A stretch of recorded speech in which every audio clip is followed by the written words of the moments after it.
3,000 years after the Galactic Council destroyed humanity's homeworld, one man was hell-bent on revenge. Carl Richardson stared out the viewport of the UNSS Retribution, the hard lines of his face illuminated by the ethereal blue of the nebula they were hiding in. The sight was breathtaking, but all he could see was the memory of Earth burning. He was just a child when the Komar warships appeared in the skies and rained destruction upon the planet. His parents shoved him onto an escape pod on one of the last colony ships before a Komar plasma beam vaporized their city. He could still hear his mother's final scream in his nightmares. Now, he commanded the Retribution and its ragtag crew, all that remained of the once proud human race. They were always on the move, scavenging derelict ships and abandoned outposts for scraps of Komar tech to jury-rig into their battered vessel. It was the only way to level the playing field against a galactic superpower. Through blood, sweat, and more than a few lost comrades, they'd cobbled together an arsenal that might just give them a fighting chance. But Carl knew a head-on attack was suicide. The Komar had conquered or wiped out hundreds of species. Their control over the Galactic Council was absolute, their military might unrivaled. The crew of the Retribution would have to be smart, striking from the shadows at vulnerable targets. That's what brought them to this Komar installation, a research station ripe for the taking. Carl and his strike team managed to infiltrate and hack the mainframe. What they found chilled him to the bone. The Komar were building a doomsday weapon, a Star Reaper that could snuff out entire worlds. If it became operational, any hope of resistance would be lost. There was something else in those files, too. The location of Kraxon, the Komar commander who led the assault on Earth, the alien who murdered Carl's family. He had risen to become supreme leader, the ruthless head of the Galactic Council. Revenge burned in Carl's veins, but it would have to wait. The Star Reaper was the real threat. If he didn't find a way to destroy it, vengeance would be meaningless. The survival of every free species in the galaxy was at stake. Carl's hands gripped the sheath of his nanocarbon blade as he watched swirling radiance of the nebula. Kraxon's day of reckoning would come. For now, he and his crew needed allies, and a plan. The Star Reaper was out there somewhere, and he would tear the galaxy apart to find it, even if he had to take on the entire Komar Empire to do it. For Earth, for humanity, for revenge. The UNSS Retribution streaks through the void, a predator among the stars. Carl stands on the bridge, his eyes fixed on the tactical display. Red dots representing Komar outposts and supply depots litter the screen. "Time to hit them where it hurts," Carl says, his voice hard as steel. "We need to keep the pressure on, keep them off balance. They destroyed our world. Now we're going to bleed them dry." The crew nods, faces grim with tenacity. They've all lost someone to the Komar. They're all hungry for payback. The first target is a massive Komar freighter, its holds laden with advanced weaponry and starship components. Carl leads the boarding party himself, storming the ship with pulse rifles blazing. Komar crewmen fall before the human onslaught. On the bridge, Carl slams a Komar officer against the bulkhead, the alien's compound eyes wide with fear. "Where are you taking this cargo?" Carl demands.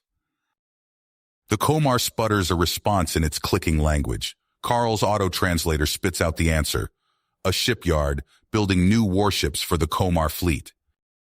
"Not anymore," Carl growls. They offload the precious cargo, stripping the freighter down to its frame. Then they plant charges in the engine room and detonate them remotely as the Retribution warps away.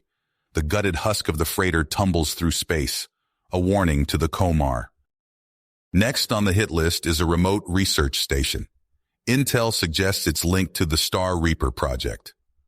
Carl and his strike team ghost onto the planet's surface, bypassing perimeter sensors. They breach the facility, gunning down stunned Komar scientists.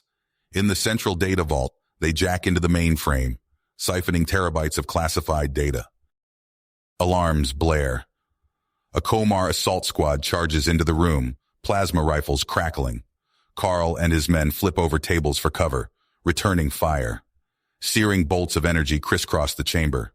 The stench of ozone and charred flesh fills the air. Fall back to the LZ, Carl barks, lobbing a plasma grenade. The explosion vaporizes two Komar troopers. The humans leap over the smoldering bodies, blasting their way to the landing pad. They pile into the waiting dropship and rocket into the sky as the station's AA guns open up. The Retribution snaps them up and jumps to FTL, data in hand. Poring over the stolen files, Carl finally sees a glimmer of hope. The Star Reaper's power core has a fatal flaw, one they could exploit, with the right ordnance. The catch, it'll take resources they don't have. They need allies. Enter the Veskari, insectoid warriors with no love for the Komar. In the dim light of the Retribution's war room, Carl makes his pitch to the Veskari Queen. He lays out the Star Reaper plans, the core vulnerability, a chance to strike a devastating blow. The Queen is cautious. She needs proof. Carl obliges. He chooses a Komar shipyard for the demonstration. It's a thing of terrible beauty, the prototype torpedoes punching through the yard's shields like they're paper. The eruption is massive, a second sun blooming in the night. The Veskari are convinced. Now, for the first time in 3 millennia, the children of Earth have a fighting chance. Carl looks out at the ragtag rebel fleet, Veskari ships mingling with human. A fragile alliance, but it's more than they've had since the fall of Earth. The odds are still long, but now, at least, they have hope. In the dark of space, the embers of humanity burn bright once more. The UNSS Retribution and its Veskari allies dropped out of FTL, the Star Reaper facility looming before them. Carl stood on the bridge, fists tight as he surveyed the massive defense grid. "All ships commence attack pattern Omega," he ordered. "Fighters, punch us a hole." Space lit up as swarms of human and Veskari fighters engaged the Komar defenders. Laser fire and explosions flashed against the void. Carl watched intently as a gap opened in the enemy formation. "That's our window. Boarding teams, move out." Carl sprinted to the launch bay, strapping into an assault shuttle alongside his strike team. The bay doors opened and they rocketed towards the station. Anti-aircraft fire streaked past as they weaved through the chaos. With a bone-jarring impact, they latched onto the station's hull. Cutting torches flared to life, carving an entrance. The second the hole was big enough, Carl was through it, plasma rifle at the ready. Komar security forces swarmed the corridors. Carl's team moved with practiced precision, taking them down with bursts of weapons fire. They fought their way deeper into the station, leaving a trail of alien corpses in their wake. Finally, they reached the central chamber. Carl's breath caught as he beheld the Star Reaper for the first time. It dwarfed everything else in the cavernous room, a planet killer of terrifying proportions. "Plant those charges!" Carl barked. His demolitions experts raced to comply, attaching devices to key structural points. Alarms blared. Reinforcements poured in. Carl dove behind a console as plasma bolts filled the air. The humans returned fire, buying time for the demo team to finish their work. A massive figure strode through the chaos. Carl's blood ran cold as he recognized Kraxon. The Komar Supreme Leader's cybernetic enhancements gleamed as he fixed Carl with a hateful glare. "Richardson," Kraxon growled. "I've waited a long time for this." Carl snarled and charged, his nanocarbon blade flashing. Kraxon met him with inhuman strength, cybernetic limbs a blur of motion. They clashed in a deadly dance, sparks flying as blade met armor. Carl felt ribs crack under a thunderous blow, but adrenaline coursed through him. He feinted left, then drove his blade deep into Kraxon's torso. The Komar's eyes widened in shock. "For Earth," Carl spat, twisting the blade before shoving Kraxon away. "Charge is set," his demo expert called. "Everyone out, now!" They sprinted for the extraction point as the station shook. Carl staggered onto the shuttle moments before it detached. Through the viewport, he watched torpedoes streak in, penetrating the facility's weakened shields. The Star Reaper vanished in a blinding flash. Carl allowed himself a grim smile as they transmitted the footage to occupied worlds. The message was clear. The Komar weren't invincible. Reports flooded in of uprisings across the galaxy. Carl knew they'd provoked the Komar war machine. It was time to dig in and prepare. "Set course for the Darzek's Nebula," he ordered as they rejoined the fleet. "We've got a lot of work ahead of us." The rebel ships jumped to FTL, vanishing into the void. The real fight was just beginning. The Darzek's Nebula blazed with the fires of war. Streams of plasma torpedoes lit up the swirling gases as the Komar armada unleashed hell upon the rebel outpost. Inside the command center, Carl Richardson gritted his teeth as the station shuddered under the onslaught. "Shields holding at 82%, reported his Viscari tactical officer, mandibles clicking nervously. Carl nodded, eyes fixed on the holographic battle map. "Keep cycling the frequencies. Don't let them get a lock." The rebel defense grid answered, lancing out with precision strikes that found their marks despite the nebula's interference. Komar ships exploded in silent blooms of fire and debris. "Sir, new contacts," called out the sensor operator. "Dreadnoughts, at least 3. Carl's stomach dropped as he watched the massive Komar capital ships lumber into view. Their rail cannons began to fire, each shot powerful enough to vaporize a small moon.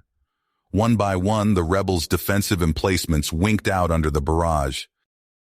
"Get our fighters out there," Carl ordered. "Have them run interference. Buy us time to reroute power." Swarms of rebel craft poured from launch bays, throwing themselves at the Komar juggernauts in a desperate bid to draw their fire. Carl worked furiously at his console, shunting every spare watt to reinforce their failing shields. A crazy idea took root in his mind. He turned to his second-in-command. "Prep the Retribution for immediate launch and get me the Viscari cruiser captains." Minutes later, Carl stood on the bridge of his flagship as it plunged into the heart of the nebula. A trio of Viscari vessels fell into formation behind them. The ship bucked and jolted as electromagnetic distortions battered its hull. "Komar pickets dead ahead," warned the helmsman. "Evasive action," Carl commanded. "Keep us in the densest part of the nebula." The rebel ships danced through the murk, relying on instinct and luck to avoid the prowling Komar hunter-killers. Alarms blared as energy signatures flared all around them. At last, they emerged on the far side of the nebula cloud. The Komar armada's flank lay exposed before them. "Experimental torpedoes, full spread," Carl roared. The rebel ships unleashed their secret weapons. Warheads designed to exploit weaknesses in Komar shielding streaked across space. Before the enemy could react, a dozen of their capital ships erupted into expanding balls of plasma. Cheers erupted over the comms as the rebels on the defensive line witnessed the devastation. But Carl knew they weren't out of the woods yet. He watched grimly as Grand Admiral Vozak's dreadnought detached from the main fleet, its guns already orienting on their position. "All power to the shock drive," Carl ordered. "We're going in." The Retribution's experimental engine screamed to life, hurling the ship forward at impossible velocities. They rode the shockwaves of detonating Komar ordnance, using the explosions to mask their approach. "Impact in 5 seconds, the helmsman shouted. Carl braced himself as the Retribution plowed through the dreadnought's shields and into its armored hull. Klaxons wailed as the ship's superstructure groaned under the stress. "Begin overload sequence," Carl commanded, his voice steady despite the chaos. "Rig every warhead and drive core we've got left." As his crew scrambled to comply, Carl transmitted a final set of coordinates to the rest of the fleet. He watched the timer tick down, thoughts turning to Earth, to his lost family, to the future he'd never see. The Retribution detonated in a cataclysmic explosion that consumed Vozak's flagship and a significant portion of the Komar fleet. In its wake, the battered rebel forces jumped to safety, carrying with them the spark that would ignite a galaxy-wide resistance. The rebel fleet emerged from the blind warp jump, its ships battered and scarred. Commander Sarah Chen stared out the viewport at the unfamiliar star system, a knot in her stomach. This remote corner of space would have to do. "Status report," she barked. Lieutenant Ravi's fingers flew over his console. "We're on the edge of Komar territory, ma'am. Minimal civilian traffic detected. One habitable planet in the outer system." Sarah nodded. Send out scout ships. We need a place to lick our wounds. Hours later, the reports came in. An isolated world, rich in resources, devoid of sentient life. Perfect. Sarah watched from the bridge as Viscari cruisers descended to establish a ground base. Human ships docked with the hastily assembled orbital station. The next day, Sarah stood before a sea of faces, human and alien alike. A hologram of the Retribution flickered behind her. "We gather to honor those who gave everything," she began, her voice steady despite the lump in her throat. "Carl Richardson and his crew sacrificed themselves so we could fight another day. We will not let their deaths be in vain." As the ceremony concluded, Sarah retreated to the war room. The tactical hologram painted a bleak picture. Despite their victory, the Komar war machine rolled on. Worse, intercepted transmissions revealed a new horror. "They're rounding up civilians," General Krazathar of the Viscari clicked, mandibles twitching in agitation. "Executing dissidents. Billions in camps." Sarah's fists clenched. "We can't let this stand, but we lack the strength for a direct assault." Dr. Emily Sato, their lead scientist, stepped forward. "I may have a solution." She pulled up schematics from Carl's final data cache. "We can turn their reliance on technology against them." Sarah leaned in, hope kindling as Emily laid out her plan. 3 viruses, carefully crafted to wreak havoc on Komar systems. It was audacious, perhaps their only chance. "Do it," Sarah ordered. For days they worked tirelessly. Sarah paced the command center, monitoring reports as the viruses spread. Then, chaos erupted. "Komar supply lines are collapsing," Ravi reported, eyes wide. "Ships adrift, starbases tearing themselves apart." Sarah watched in awe as the Komar Empire began to implode. Vozak's desperate attempts to contain the damage only hastened their downfall. When news of the Grand Admiral's death reached them, Sarah knew their moment had come. "All rebel forces," she broadcast, "the time to strike is now. Hit every Komar stronghold you can reach. Today, we take back our freedom." What followed was 2 years of brutal, system-by-system combat. Sarah led from the front, freeing prisoners from Komar death camps, rallying oppressed populations to join their cause. The tide had turned, but victory came at a terrible cost. Standing amid the ruins of the final Komar citadel, Sarah looked out at a galaxy in tatters. The work ahead would be even harder than the fight they'd just won. But for the first time in generations, humanity and its allies were free to shape their own destiny. Sarah touched the worn patch on her sleeve, the UNSS Retribution's insignia. "We did it, Carl," she whispered. "Now comes the hard part." You have reached the end of the story. If you enjoyed this story and want to support us, please leave a like and subscribe to our channel, and for every comment that says 88, I will heart every single one of them. Thank you for your time.